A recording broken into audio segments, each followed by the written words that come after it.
తాను చేసిన ఒక చిన్న తప్పు తనను వెతుక్కుంటూ వచ్చి ప్రాణాలు తీస్తుందని ఎప్పుడైనా అనుకుంటారా? ఎవరో తెలియని ఒక అమ్మాయి పని చేయటానికి ఇంట్లో అడుగు పెడితే ఆ అమ్మాయి మీకు అసలు సిసలైన సమస్య అని తెలిస్తే ఏం చేస్తారు? అసలు ఆ పని మనిషి వెనుకున్న భయంకరమైన రహస్యం ఏంటి? ఈ సైకలాజికల్ థ్రిల్లర్ ఇచ్చే ట్విస్ట్ చూస్తే మీ మైండ్ ఖచ్చితంగా బ్లాక్ అవుతుంది. ఇంతకీ సినిమా పేరు ఏంటంటే నొసీబో. ఇక డైరెక్ట్ గా కథలోకి వెళ్లే ముందు మీరు గనక మన ఛానల్ కి ఫస్ట్ టైం వస్తే దయచేసి సబ్స్క్రైబ్ చేసి బెల్ ఐకాన్ ప్రెస్ చేయండి. ఇంకా డైరెక్ట్ గా కథలోకి వెళ్తే ఈ సినిమా ఓపెనింగ్ మన కథలో హీరోయిన్ ని ఆ తర్వాత హీరోని చూపిస్తారు. బేసికల్ గా వీళ్ళిద్దరు పెళ్లి చేసుకున్నారు. అందులోనూ వీళ్ళకి ఒక అమ్మాయి పుట్టిందనమాట. హీరోయిన్ ఏం చేస్తుందంటే తన కూతురుని స్కూల్లో డ్రాప్ చేసి తన పని మీద తను వెళ్ళిపోతుంది. బేసికల్ గా హీరోయిన్ చిన్న పిల్లల ఫ్యాషన్ డిజైనర్ అనమాట. వాళ్ళకి బట్టలు బాగా డిజైన్ చేస్తూ ఉంటుంది. అందులోనూ నెక్స్ట్ జరగబోయే ఫ్యాషన్ షోకి ఏంటంటే వాళ్ళకి బట్టలు వేసి ఎలా నడవాలని చెప్పేసి అందరికి నేర్పిస్తూ ఉంటుంది. కరెక్ట్ గా అదే సమయంలో సడన్ గా హీరోయిన్ కు ఫోన్ కాల్ వస్తుంది. అవతల వైపు ఎవరు ఏం చెప్పారో తెలియదు కానీ హీరోయిన్ మాత్రం ఆ మాటలు విని స్టన్ అయిపోతుంది. అందులోని హీరోయిన్ కి ఏంటంటే ఏం అర్థం కాదనమాట. అందులోని హీరోయిన్ కి తనున్న ఆఫీసులో దూరంగా కుక్క కనిపిస్తుంది. అందులోను జాంబీ లాంటి కుక్క కనిపిస్తుంది. ఆ కుక్క మెల్లగా నడుచుకుంటూ హీరోయిన్ దగ్గరకు వచ్చి ఒళ్ళంతా ఇదిలేస్తుంది. దాంతో కుక్క మీద ఉన్న పురుగులన్నీ హీరోయిన్ మీద పడతాయి. హీరోయిన్ ఆ బాధ తట్టుకోలేక అరుస్తూ ఉంటుంది. అందులోను నిజంగా చూస్తే అక్కడ ఎటువంటి కుక్క ఉండదు, మరీ ముఖ్యంగా అక్కడ పురుగులు అస్సలు ఉండవు. కానీ సడన్ గా హీరోయిన్ వీపు మీద ఒక చిన్న పురుగు కనిపిస్తుంది. అందులో ఇంతకు ముందు కుక్క మీద కనిపించింది. ఆ పురుగు హీరోయిన్ కొడుతుంది. దాంతో హీరోయిన్ ఏంటంటే అనారోగ్యం పాలైపోయి 8 నెలలు మంచానికే పరిమితం అయిపోతుంది. అందులోను మెల్లమెల్లగా రికవర్ అవుతూ ఉంటుంది. అలా 8 నెలల తర్వాత హీరోయిన్ మొత్తం రికవర్ అయిపోయి తన కూతురుని స్కూల్లో డ్రాప్ చేసి తను ఫస్ట్ టైం మళ్ళీ తన ఆఫీస్కి వెళ్తుంది అనమాట. వెళ్ళిన తర్వాత తాను డిజైన్ చేసిన డ్రెస్ ని చూపిస్తుంది. అక్కడున్న హీరోయిన్ వాళ్ళ పై అధికారి ఏమంటుందంటే నువ్వు గ్రేట్, అసలు నువ్వు ఇంకా రావు అనుకున్నాను, కాకపోతే డిజైన్ చేసుకుని మరీ వచ్చావు, కాబట్టి కొన్ని రోజుల్లో ఫ్యాషన్ షో ఉంది కదా, దానికి ఈ డ్రెస్ అప్రూవ్ అవుతుందో లేదో టీం మెంబర్స్ అందరికి చూపిస్తాను, నువ్వు హ్యాపీగా ఇంటికి వెళ్ళిపో అని చెప్పేసి అంటంతో హీరోయిన్ కూడా సరే అని చెప్పేసి పాపను స్కూల్లో పికప్ చేసుకుని వెళ్ళిపోదాం అనుకుంటుంది. కానీ హీరోయిన్ కి నయమైనా సరే రోగము చెయ్యి మాత్రం షివరైపోతూ ఉంటుంది. వెంటనే హీరోయిన్ తన భర్తకు ఫోన్ చేసి ఏమండి పాపను మీరు తీసుకుంటాండి, నాకు చేతులంతా ఒరిగిపోతున్నాయని చెప్పేసి అంటంతో హీరో కూడా సరే అమ్మ ఇంటికి వెళ్ళిపో అని చెప్పేసి అంటాడు. హీరోయిన్ ఇంటికి వచ్చేస్తుంది. బట్ వచ్చిన తర్వాత హీరోయిన్ కి తన పై అధికారి ఫోన్ చేస్తుంది. నీ డ్రెస్ డిజైన్ చాలా బాగుంది, తొందరలో రాబోతున్న ఫ్యాషన్ షోకి నీ డ్రెస్ అప్రూవ్ అయిపోయింది, హ్యాపీగా ఉండని చెప్పేసి అంటంతో హీరోయిన్ ఎంతగానో ఆనందపడుతుంది. కరెక్ట్ గా అదే సమయంలో బయట ఎవరో బెల్లు కొడతారు. ఎవరని చూస్తే ఒక పని అమ్మాయి వస్తుంది అనమాట. మేడం మీరే కదండి పని అమ్మాయి కావాలన్నారంట అని చెప్పేసి అంటంతో హీరోయిన్ కి ఏం అర్థం కాదు. నేను ఎప్పుడు చెప్పానమ్మా అని చెప్పేసి అంటుంది. బేసికల్ గా హీరోయిన్ కి మధుమర్పు ఎక్కువ అనమాట. చెప్పే ఉంటానులే అని చెప్పేసి సరే అమ్మ లోపలికి రా అని చెప్పేసి అంటుంది. ఆ అమ్మాయి పేరు డయానా. ఆ తర్వాత హీరోయిన్ ఏం చేస్తుందంటే డయానా లోపల తీసుకెళ్లి తనకు స్టోర్ రూమ్ చూపిస్తుంది. ఈ రూమ్ కొంచెం చదువుకో అమ్మ, ఇందులోనే ఉండి ఏమనుకో మాకు, నాకు కూడా ఆరోగ్యం బాగాలేదని చెప్పేసి అంటంతో పర్లేదండి అని చెప్పేసి అంటుంది. ఆ తర్వాత డయానా ఏం చేస్తుందంటే రూమ్ మొత్తం చదువుకుంటుంది. తన పెట్టెని ఓపెన్ చేస్తుంది. చూస్తే మంత్రగత్తెల దగ్గర ఉండే ప్రతి ఒక్క సామాను తన దగ్గర ఉంటాయి అనమాట. అందులోనూ డయానా ఏం చేస్తుందంటే ఒక అగ్గిపెట్టి తీసింది అనమాట. తీసిన తర్వాత ఏదో మంత్రాలు చదువుతూ ఉంటుంది. సడన్ గా అక్కడికి ఒక పురుగు వస్తుంది. ఆ పురుగు ఏదో కాదు, ఆ పురుగు హీరోయిన్ కొట్టిన తర్వాత హీరోయిన్ ఆరోగ్యం మొత్తం పాడైపోయింది కదా, అదే పురుగు ఆ ఇంట్లో ఉండి ఇప్పుడు ఈ బాక్స్ లోకి వస్తుంది. దాంతో డయానా ఏం చేస్తుందంటే బాక్స్ ను మళ్ళీ లోపల పడేస్తుంది. అంటే అగ్గిపెట్టిని మళ్ళీ సూట్ కేసులో పెట్టేసుకుంటుంది. కరెక్ట్ గా అదే సమయంలో బయట ఎవరో కాలింగ్ బెల్ కొడతారు. ఎవరు అని చూస్తే వచ్చింది ఎవరో కాదు, హీరో అనమాట. తన కూతురుని స్కూల్ నుంచి తీసుకొచ్చుకున్నాడు. అదే సమయంలో హీరో ఏంటంటే డయానాను చూసి ఎవరు అమ్మాయి అని చెప్పేసి అంటంతో అదేనండి ఇంతకు ముందు మన దగ్గర ఫిలిపీన్స్ చెందిన మేనేజర్ పనిచేసేవాడు కదా, ఆయనకి చెప్పాను ఒక పని అమ్మాయి కావాలని చెప్పేసి, ఆయన ఈ అమ్మాయి పంపించాడని చెప్పేసి అంటంతో ఓకే అని చెప్పేసి అంటాడు. అందులోనే తన కూతురును కూడా హీరోయిన్ డయానాకి పరిచయం చేస్తుంది. దాంతో ఆ అమ్మాయి కూడా హాయ్ అని చెప్పేసి అంటుంది. ఆ తర్వాత అందరూ లోపలికి వెళ్ళిపోతారు. ఎవరి పనులు వాళ్ళు బిజీ అయిపోతారు. కాకపోతే పక్క రూమ్ లో హీరోయిన్ హీరో ఇద్దరు మాట్లాడుకుంటూ ఉంటారు. అప్పుడు హీరో ఏమంటాడంటే నాకు ఎందుకు ఆ పని అమ్మాయిని చూస్తే కొంచెం డౌట్ గా ఉంది, కొంచెం తేడాగా ఉంది, కాబట్టి పంపించేద్దాం అని చెప్పేసి అంటంతో లేదండి పాపం నేను రమ్మన్నానని చెప్పేసి మొత్తం బట్టలు మొత్తం సరిచేసుకుని వచ్చింది, అలాంటి అమ్మాయిని పంపిస్తే ఏం బాగుంటుంది, అందులో నా అమ్మాయిని చూడటానికి పాపం అమాయకురాల్లా ఉంది, మనం ఒక నెల చూద్దాము, పని బాగా చేస్తే ఉంచుకుందాము, లేకపోతే లేదమ్మా నీ పని నాకు నచ్చట్లేదని చెప్పేసి నచ్చినట్లు చేయించుకుందాము, అది కూడా కాకపోతే అప్పుడు పంపించేద్దామని చెప్పేసి అంటంతో హీరో కూడా సరే అంటాడు. దాంతో వాళ్ళు మాట్లాడుకున్న ప్రతి ఒక్క మాటని ఈ డయానా వింటుంది. కట్ చేస్తే ఆ రోజు సాయంత్రం డయానా ఏం చేస్తుందంటే అందరికీ ఫుడ్ ప్రిపేర్ చేస్తుంది. కాకపోతే తన దగ్గరున్న ఏదో పౌడర్ ని వంటలో కలిపేస్తుంది. ఆ తర్వాత అందరూ ఏంటంటే అంటే హీరో హీరోయిన్ వాళ్ళ కూతురు ముగ్గురు కలిసి భోజనం చేస్తూ ఉంటారు. చక్కగా వైన్ తాగుతూ ఉంటారు. అదే సమయంలో డయానా చేసిన వంట ఏంటంటే హీరోకి హీరోయిన్ కి పిచ్చ పిచ్చగా నచ్చేస్తుంది. చాలా బాగా చేసే వంట అని చెప్పేసి అంటూ ఉంటారు. కానీ సడన్ గా హీరోయిన్ కి మళ్ళీ చేతులు వణికిపోతూ ఉంటాయి. దాంతో హీరో పరిగెత్తుకుంటూ వచ్చి నువ్వేం కంగారు పడుకు నేను ఉన్నా అని చెప్పేసి ధైర్యం చెప్తూ ఉంటాడు. కానీ సడన్ గా అక్కడికి డయానా వచ్చి సార్ నేను చూసుకుంటానండి అని చెప్పేసి హీరోయిన్ ని పడుకోబెట్టి తనకి చిక్కిలు పెడుతుంది అనమాట. దాంతో హీరోయిన్ ఏంటంటే కొంచెం ఆక్వర్డ్ గా ఫీల్ అయినా సరే నవ్వుతూ ఉంటుంది. అప్పుడు ఏమంటుందంటే ఏం చేస్తావు నువ్వు అని చెప్పేసి హీరోయిన్ హీరోయిన్ అడుగుతుంది. లేదండి మీకు చిక్కలగలి పెట్టిన తర్వాత నొప్పి పోయిన చూసారా, అందులోని చేతులు కూడా వనకట్లేదని చెప్పేసి అంటంతో అవును కదా అని చెప్పేసి హీరోయిన్ స్టన్ అయిపోతుంది. ఆ తర్వాత హీరో వచ్చేసి హీరోయిన్ తీసుకెళ్లిపోతాడు. అందులోని హీరోయిన్ కూడా తను డిజైన్ చేసిన డ్రెస్ ఫ్యాషన్ షోకి సెలెక్ట్ అయిందని చెప్పేసి అంటంతో హీరో కూడా ఎంతగానో ఆనందపడతాడు. అదే సమయంలో డయానా వచ్చి మేడం ఏదన్నా పనుందా వెళ్ళమంటారని చెప్పేసి అంటంతో లేదు లేదు వెళ్ళి పడుకోమా అని చెప్పేసి అంటంతో డయానా కూడా సరే అని చెప్పేసి వెళ్ళిపోతుంది. కాకపోతే హీరోయిన్ రూమ్ లోకి వెళ్ళి మొత్తం చూస్తూ ఉంటుంది. అందులోను హీరోయిన్ ఏంటంటే ఫ్యాషన్ డిజైనర్ కదా, తాను డిజైన్ చేసిన ఫొటోస్ అన్ని పేపర్ లో వేస్తారు. ఆ పేపర్ కట్టింగ్ ని హీరోయిన్ గోడ కంటించుకుంటుంది. దాన్ని చూసి డయానా కూడా నవ్వుతూ ఉంటుంది. ఆ తర్వాత అక్కడ నుంచి వెళ్ళిపోయి ప్రశాంతంగా పడుకుంటుంది. కట్ చేస్తే మరుసటి రోజు ఉదయాన్నే డయానా ఏం చేస్తుందంటే హీరోయిన్ కి హీరోకి ఇద్దరికి ఫుడ్ ప్రిపేర్ చేసి వాళ్ళిద్దరు బెడ్ దగ్గర తీసుకొస్తుంది అనమాట. హీరోయిన్ షాక్ అయిపోతుంది. అందరికంటే ముందే లేచి పనులను చేసుకున్నావా అని చెప్పేసి, అందులోనూ మొహం కడుక్కున్న టిఫిన్ అలా తింటాం అని చెప్పేసి అంటుంది. కాకపోతే హీరోయిన్ ఏమంటుందంటే రేపటి నుంచి బెడ్ మీద తీసురా, మాకు ఎప్పుడు తినం, మేము డైనింగ్ టేబుల్ మీద తింటాం అని చెప్పేసి అంటంతో డయానా కూడా సరే అంటుంది. ఆ తర్వాత హీరోయిన్ వాళ్ళ కూతుర్ని ప్రిపేర్ చేసి స్కూల్ తీసుకెళ్తూ ఉంటుంది అనమాట. అప్పుడు డయానాను కూడా రమ్మంటుంది. ఎందుకంటే తనకు ఆరోగ్యం బాగున్నప్పుడు డయానా వెళ్లి స్కూల్లో డ్రాప్ చేస్తుంది కదా, అందుకని తనని కారులో తీసుకెళ్తూ ఉంటుంది. అలా వెళ్లేటప్పుడు సడన్ గా హీరోయిన్ కి మళ్ళీ షివరింగ్ వచ్చేస్తుంది. అందులో టాబ్లెట్స్ కూడా లేవు అనమాట. వెంటనే హీరోయిన్ ఏమంటుందంటే డయానా నువ్వు కార్ డ్రైవ్ చేయని చెప్పేసి అంటంతో మేడం నాకు రాదండి, అయినా సరే పక్కనే కదా స్కూల్, ముగ్గురు నడుచుకుంటూ వెళ్దామని చెప్పేసి అంటంతో హీరోయిన్ కూడా సరే అంటుంది. ఆ తర్వాత నడుచుకుంటూ వెళ్లి హీరోయిన్ వాళ్ళ కూతుర్ని స్కూల్లో డ్రాప్ చేస్తారు. అప్పుడు డయానా హీరోయిన్ ఏమంటుందంటే మేడం మీకున్న రోగం పెద్ద రోగం ఏం కాదు, మీ రోగానికి నా దగ్గర మందు ఉందండి, మీరు ఓకే అంటే మాత్రం స్టెప్ బై స్టెప్ వైద్యం చేస్తూ ఉంటానని చెప్పేసి అంటంతో హీరోయిన్ కూడా ఓకే చెప్తుంది. ఎందుకంటే ఎన్నో టాబ్లెట్లు వాడుతూ ఉంటుంది, అయినా సరే తగ్గట్లేదు. సరిపోయేదేముంది ఇంట్లో పని మనిషే కదా అని చెప్పేసి హీరోయిన్ కూడా ఒప్పుకుంటుంది. ఆ తర్వాత డయానా ఏం చేస్తుందంటే హీరోయిన్ ఇంటికి తీసుకెళ్లి తనను ఒక చైర్లో కూర్చోబెట్టి తన ముందు సాంబారాన్ని వేసి ఆ పొగ హీరోయిన్ మొహాన్ని తగిలేలా చేస్తుంది. అందులోనూ ఒక గాజు డబ్బాలో నీళ్లు పోసి దాని లోపల ఒక చిన్న గులకరాయి వేసి దాన్ని తిప్పుతూ ఉంటుంది. వాటర్ అంతా బాగా మురిగ్గా ఉంటుంది. హీరోయిన్ అడుగుతుంది ఏంటి ఇలా చేస్తాం అని చెప్పి అడిగితే ఏమీ లేదండి మీ బాడీ మొత్తం హీల్ అయిపోతూ ఉంటుంది, అందులోనూ ఈ నీళ్లు ఎప్పుడైతే క్లీన్ అయిపోతాయో మీ ఆరోగ్యం కూడా మెరుగవుతుందని చెప్పేసి అర్థం, కాబట్టి ప్రశాంతంగా కూర్చొని అని చెప్పేసి అంటంతో హీరోయిన్ కూడా సరే అని చెప్పేసి కూర్చుంటుంది. నిజంగానే హీరోయిన్ కి తన బాడీలో ఉన్న ప్రాబ్లం మొత్తం పోయిన ఫీలింగ్ వస్తుంది అనమాట. హీరోయిన్ అడుగుతుంది ఇవన్నీ నీకు ఎలా తెలుసు, అందులోనూ ప్రతిదీ పర్ఫెక్ట్ చేస్తున్నాను చెప్పేసి అంటంతో డయానా కూడా జరిగింది చెప్తుంది. తానేంటంటే వాళ్ళ ఊర్లో ఉన్నప్పుడు సడన్ గా ఒక రోజు రాత్రి ఒక పెద్ద ముసలావిడ వచ్చింది అనమాట. ఆవిడ ఏంటంటే వీళ్ళ ఇంటి ముందు నిలబడింది. బేసికల్ గా ఆవిడ ఏంటంటే చాలా గ్రామాలకి ఒక మంత్రగత్తె లాంటిది అనమాట. చిన్నపిల్లలకి దయ్యాలు పట్టినా లేకపోతే ఏదైనా ఆరోగ్య సమస్య వచ్చినా సరే ఆ ఫారెస్ట్ లో ఉన్న మూలికల ద్వారాగా ప్రతి ఒక్క రోగాన్ని నయం చేస్తూ ఉంది. కానీ ఆవిడ మాత్రం సడన్ గా బాగా వయసు అయిపోయి వాళ్ళ ఇంటికి వచ్చి పడుకుందంట.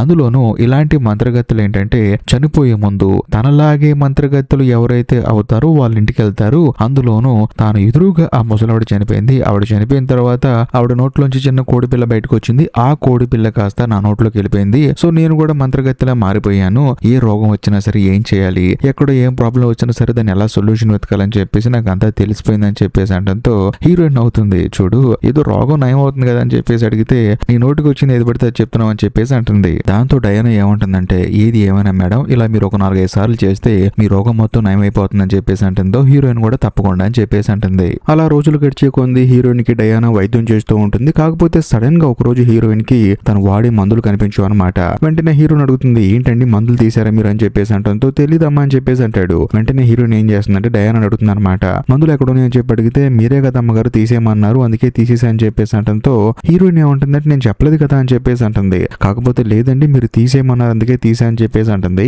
హీరోయిన్ ఏంటంటే బాధపడుతూ ఉంటుంది అనమాట నాకు మళ్ళీ మతిమరుపు రోగం వచ్చిందేమో అని చెప్పేసి. కట్ చేస్తే ఆ రోజు సాయంత్రం హీరో కూడా మందు కొట్టేసి బాగా ఒకవేళ ఈ పని అమ్మాయి మనల్ని ఏమైనా మోసం చేస్తుందా అని చెప్పేసి వెళ్ళి తన రూమ్ లోకి వెళ్ళి అడుగుతాడు అనమాట ఇలాగేమైనా చేసావా అని చెప్పేసి. కాకపోతే డయానా ఏమంటుందంటే నేను ఎందుకు తీస్తానండి అమ్మగారు చెప్తేనే కదా తీసేసిందని చెప్పేసి అంటూ ఉంటుంది. కానీ హీరో మాత్రం డౌట్ ఎక్కువైపోతుంది. అప్పుడు డయానా ఏమంటుందంటే చూడండి మీరు బాగా మందు కొట్టున్నారు, అందులో రేపు ఉదయం మాట్లాడతానండి, ఇలా నా రూమ్ లోకి రావడం కరెక్ట్ కాదు కదా అని చెప్పేసి అంటంతో హీరో సైలెంట్ అయిపోతాడు. అందులోనూ హీరో వాళ్ళ కూతురు పెంచుకునే పిచ్చికి ఏంటంటే ఈ గదిలో ఉంటుంది అనమాట. అది కాస్త హీరో మీదకి వచ్చేసి అటు ఇటు తిరుగుతూ ఉంటుంది. దాంతో మనోడు తాగి ఉన్నాడు, అందులో తెక్కలో ఉన్నాడు. దాన్ని కొడితే అది కాస్త గోడ గుద్దుకొని అక్కడే చనిపోతుంది. కట్ చేస్తే మరుసటి రోజు డయానా ఏం చేస్తుందంటే పెరట్లో పాతి పెడుతుంది అనమాట.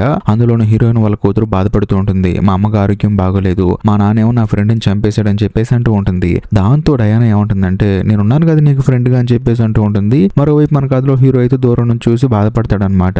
అనవసరంగా తాగిన మైకులు అలా చేశాను అని చెప్పేసి. ఇదిలా ఉంటే మరోవైపు హీరోయిన్ ఏం చేస్తుందంటే డయానా దగ్గర ప్రతిరోజు వైద్యం చేయించుకుంటూ ఉంటుంది. ఒకనొక సందర్భంలో అంతా సెట్ అయిపోతుంది. హీరోయిన్ కూడా తన ఉద్యోగాన్ని తను వెళ్ళిపోతుంది. మరోవైపు డయానా ఏం చేస్తుందంటే హీరోయిన్ వాళ్ళ కూతురుని తీసుకొని స్కూల్కి వెళ్తుంది. బట్ వెళ్ళేటప్పుడు అడుగుతుంది అనమాట, మీరు ఎక్కడ ఉంటారు, నీకు పెళ్ళైందని చెప్పి అంటంతో, పెళ్ళైందమ్మా నాకు, నీలాగే అందంగా ఉండే ఒక అమ్మాయి ఉందని చెప్పేసి అంటంతో, అవునని చెప్పేసి హీరోయిన్ వాళ్ళ కూతురు ఆశ్చర్యపోతుంది. అదే సమయంలో డయానా వాళ్ళ కూతురుని కూడా చూపిస్తారనమాట. తాను ఇప్పుడు ఎలాగైతే హీరోయిన్ వాళ్ళ కూతురుని స్కూల్కి తీసుకెళ్తుందో అలాగే తన కూతురుని కూడా స్కూల్కి తీసుకెళ్లేదన్నమాట. కట్ చేస్తే మరోవైపు మన కథలో హీరోని చూపిస్తారు. బేసికల్ గా హీరోకి ఏంటంటే డయానా మీద డౌట్ వచ్చేసి మొత్తం వెతుకుతూ ఉంటాడు, ఏదైనా ఆధారాలు దొరుకుతాయేమో అని చెప్పేసి. చూస్తే తన మంచం కింద హీరోయిన్ వాడే మందులు ఉంటాయి అనమాట. వెంటనే ఆ మందులు తీసుకొచ్చి బయట పెడతాడు. అందులోనే హీరోయిన్ కూడా జరిగింది చెప్తాడు. చూసావా, నువ్వు బయట మందులు పడేయమని చెప్పి అన్నావు కదా, ఆ అమ్మాయి ఏముంది పడేసాను అని చెప్పేసి అంది కదా, కాకపోతే మంచం కింద మందులు దాచిపెట్టుకుందని చెప్పేసి అంటంతో హీరోయిన్ కి మైండ్ బ్లాక్ అయిపోతుంది. అవునా అని చెప్పేసి ఆ తర్వాత డయానా ఏంటంటే సాయంత్రం పూట స్కూల్కి వెళ్ళి పిల్లని తీసుకుని ఇంటికి వచ్చేస్తుంది. అప్పుడు హీరోయిన్ అడుగుతుంది అనమాట, ఈ మందులు నేను పడేయమని చెప్పి అన్నాను అని చెప్పి అన్నావు కదా, నువ్వు కూడా పడేసాను అన్నావు కదా, మరి మంచం కింద ఎందుకు ఉన్నాయని చెప్పేసి అంటంతో, మేడం మీరు పడేయమన్నారు, నేను తీసాను, కాకపోతే బయట పడేయటం మర్చిపోయానని చెప్పేసి అంటంతో హీరోయిన్ ఏమంటుందంటే, అలాంటిదేం లేదు, ఈ మందులు రోజు నేను తినే ఫుడ్ లో కల్పిస్తున్నావు, ఓ పక్క నాకు వైద్యం చేస్తున్నట్టు బిల్డప్ ఇస్తున్నావు, సో నేను రోజు వేసుకునే మందుల వల్ల నాకు రోగం నయమైంది, కాకపోతే నీ నాటు వైద్యం వల్ల నాకు రోగం నయమైనట్టు బిల్డప్లు ఇస్తున్నావు, నువ్వు నాతో అబద్ధం చెప్పావని చెప్పేసి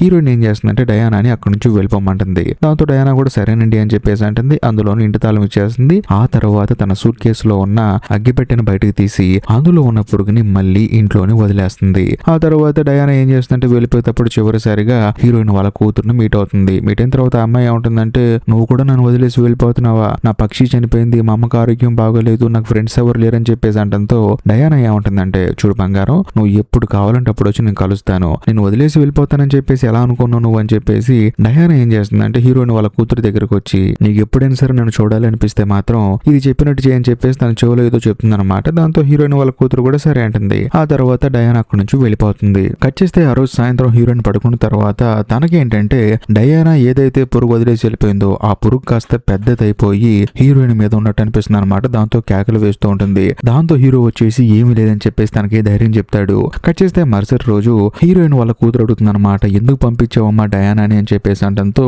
తాను కూడా జరిగింది మొత్తం చెప్తుంది అనమాట. అప్పుడు హీరోయిన్ వాళ్ళ కూతురు ఏముంటుందంటే, చూడమ్మా డయానా తన కింద మందులు ఏం పెట్టలేదమ్మా, మంచం కింద డయానా పడేసింది, కాకపోతే డాడీ మాత్రం మందులు కొనుక్కొచ్చాడమ్మా, అది మాత్రం నాకు తెలుసు అని చెప్పేసి అంటంతో హీరోయిన్ స్టన్ అయిపోతుంది అనమాట. ఎందుకంటే స్కూల్ నుంచి తీసుకొచ్చేటప్పుడు వాళ్ళ కారులో మందులు ఉంటాయి అనమాట.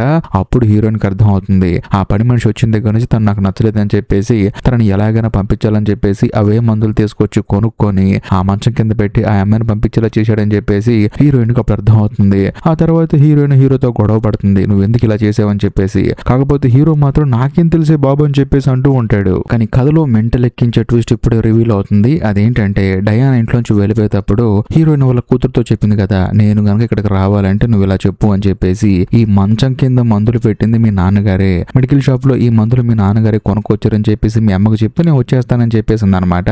అందుకని పాపం ఆ అమ్మాయి చెప్పింది అది సంగతి. మరోవైపు మన కథలో హీరో ఏంటంటే నేను చేయలేదే బాబు అని చెప్పేసి పైకి వెళ్తాడు. వెళ్ళిన తర్వాత సడన్ గా ఒక పిచ్చుకొచ్చేసి ఆయన మీద అటాక్ చేస్తూ ఉంటుంది, ఆయన తల మీద తిరుగుతూ ఉంటుంది. దాన్ని తప్పించుకునే ప్రాసెస్ లో అనుకోకుండా పైనుంచి కింద పడిపోతాడు, తలకి బాగా గాయం అవుతుంది. దాంతో హీరోయిన్ ఏం చేస్తుందంటే హీరోని హాస్పిటల్లో జాయిన్ చేస్తుంది. కట్ చేస్తే మరుసటి రోజు హీరోయిన్ ఏం చేస్తుందంటే తను డిజైన్ చేసిన బట్టలన్నీ చిన్న పిల్లలకి వేసి ఫ్యాషన్ షో కోసం అని చెప్పేసి షూటింగ్ చేస్తూ ఉంటారు అనమాట. పిల్లలందరూ బట్టలు వేసుకొని డాన్స్ చేస్తూ ఉంటారు. ఇదిలో ఉంటే ఇంకో ఇప్పుడు డయానా ఏం చేస్తుందంటే ఏదో మంత్రాలు చదువుతూ ఉంటుంది. కాకపోతే సడన్ గా అక్కడ ఉన్న పిల్లలందరూ జాంబీలా కనిపిస్తూ ఉంటారు. హీరోయిన్ కి భయం వేసి కింద పడి గిలగలా కొట్టేసుకుంటూ ఉంటుంది. అక్కడ ఉన్న వాళ్ళందరూ వచ్చేసి ఏంటి అమ్మాయికి పిచ్చి పట్టింది అని చెప్పేసి అనుకుంటారు. కొంత సమయం తర్వాత హీరోయిన్ కి అర్థం అవుతుంది ఏం జరిగిందో అని చెప్పేసి. ఆ తర్వాత హీరోయిన్ ఇంటికి వచ్చి బాధపడుతూ ఉంటుంది. అందులోనూ సడన్ గా బయట ఎవరో బెల్ కొడతారు. ఎవరని చూస్తే వచ్చింది ఎవరో కాదు డయానా అనమాట.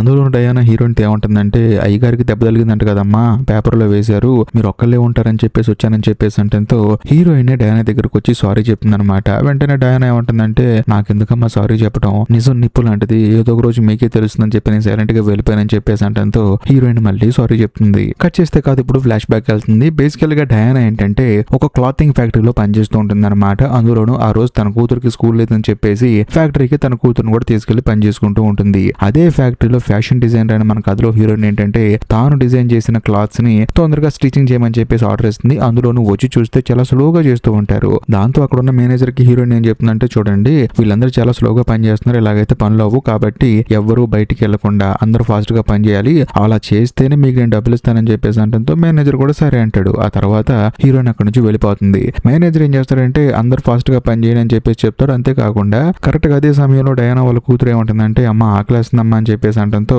సరే నువ్వు ఇక్కడే ఉండని చెప్పేసి డయానా మేనేజర్ దగ్గరికి వెళ్తుంది. వెళ్ళిన తర్వాత పాపకు ఆకలేస్తుంది అయ్యా ఇతను కొనుక్కొచ్చుకుంటా అని చెప్పేసి అంటంతో సరే వెళ్ళమ్మా అని చెప్పేసి అంటాడు. మిగతా వాళ్ళు ఎవరు బయటికి వెళ్లకుండా తను బయటికి వెళ్ళిన తర్వాత మిగతా వాళ్ళు ఎవరు బయటికి వెళ్లకుండా మొత్తం తాళం వేసి పెట్టేస్తాడు అనమాట.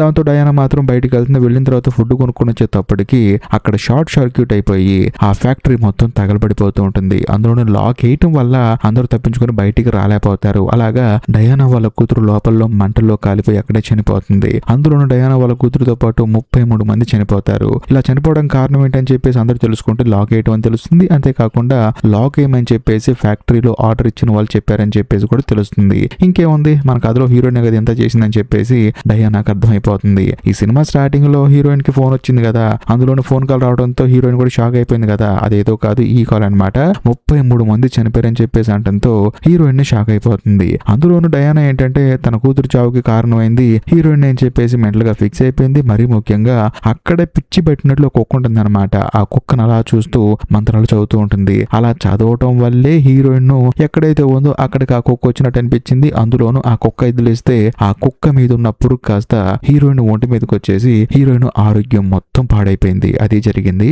ఇదంతా డయానా ఏంటంటే హీరోయిన్ చెప్తుంది అనమాట. అందులోను హీరోయిన్ ని ఒక చైర్ లో కూర్చోబెట్టి ఇదంతా తెలుసుకున్న తర్వాత హీరోయిన్ ఎంతగానో బాధపడుతూ ఉంటుంది. అందులోను డయానా మంత్రాలు చదవటం వల్ల తానేంటంటే ఆ చైర్ లో కూర్చొని లేగలేకపోతుంది. కాళ్ళు చేతులు మొత్తం చచ్చుబడిపోతాయి. అంతేకాకుండా డయానా వాళ్ళ కూతురు ఎలాగైతే మంటల్లో కాలిపోయిందో నువ్వు కూడా ఇదే మంటల్లో కాలిపోవాలని చెప్పేసి అంటంతో ఆ గదిలో మొత్తం మంటలు వచ్చేస్తాయి. అంతేకాకుండా హీరోయిన్ కూడా ఆ మంటల్లో కాలిపోయి అక్కడే చనిపోతుంది. ఇదిలా ఉంటే మరోవైపు ఇంట్లో ఉన్న హీరోయిన్ వాళ్ళ కూతురికి ఏంటంటే అసలు కాలిపోతున్నట్లు లేకపోతే తగలబడిపోతున్నట్లు ఎటువంటి సౌండ్స్ వినిపించవు. కానీ ఇంటి బయట మాత్రం ఏదో సౌండ్ వినిపిస్తుంది. ఏంటని చెప్పేసి వెళ్లి చూస్తే అక్కడ డయానా నుంచొని ఉంటుంది పైన నుంచి దూకడానికి రెడీగా. దాంతో హీరోయిన్ వాళ్ళ కూతురికి భయం వేసి ఏమైంది నీకు అని చెప్పంటే కరెక్ట్ గా హీరోయిన్ వాళ్ళ కూతురు ముందే డయానా పైనుంచి దూకి చనిపోతుంది. ఆ తర్వాత డయానా నోట్లోంచి ఒక కోడిపిల్ల బయటకు వస్తుంది.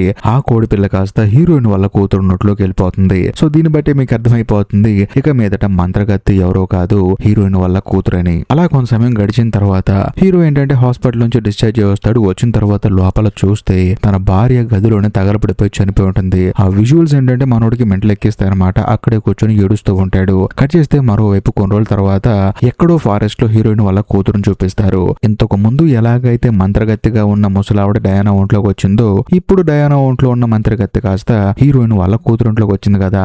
ఆ అమ్మాయి కూడా ఫారెస్ట్ లోకి వెళ్ళి ఆవిడలాగే మొక్కలు పీక్కుంటూ వాటన్నిటిని కలెక్ట్ చేసుకుంటూ ఉంటుంది. ఇంతటితో సినిమా అయిపోతుంది. మీరు ఈ వీడియో ఎక్కడ దాకా చూశారు కాబట్టి నేను మిమ్మల్ని క్వశ్చన్ అడుగుదాం అనుకుంటున్నాను. ఆ క్వశ్చన్ ఏంటంటే ఈ సినిమాలో అసలైన విలన్ ఎవరు? లాభం కోసం గేట్లు వేయించిన హీరోయిన్ లేక ప్రాణాలు తీసిన డయానానా? ఖచ్చితంగా కామెంట్ చేయండి. అంతేకాకుండా ఈ వీడియో కనుక మీకు నచ్చినట్లయితే లైక్ చేయండి. ఇంకా ముఖ్యంగా మీ ఫ్రెండ్స్ అండ్ ఫ్యామిలీ మెంబర్స్ కి షేర్ చేయండి. అందులోనూ ఈ వీడియో ఎండ్ కార్డ్ సెక్షన్ లో మీకోసం ఇంకొక 2 అద్భుతమైన సినిమాలు పిన్ చేసి పెట్టాను. వాటిని కూడా చూడండి. ఇంకా లాస్ట్ అండ్ ఫైనల్ గా నేను మీకు చెప్పొచ్చేది ఏంటంటే ఇప్పటికీ మీరు మన ఛానల్ ని సబ్స్క్రైబ్ చేసుకోకపోతే దయచేసి సబ్స్క్రైబ్ చేసి బెల్ ఐకాన్ ప్రెస్ చేయండి. బాయ్.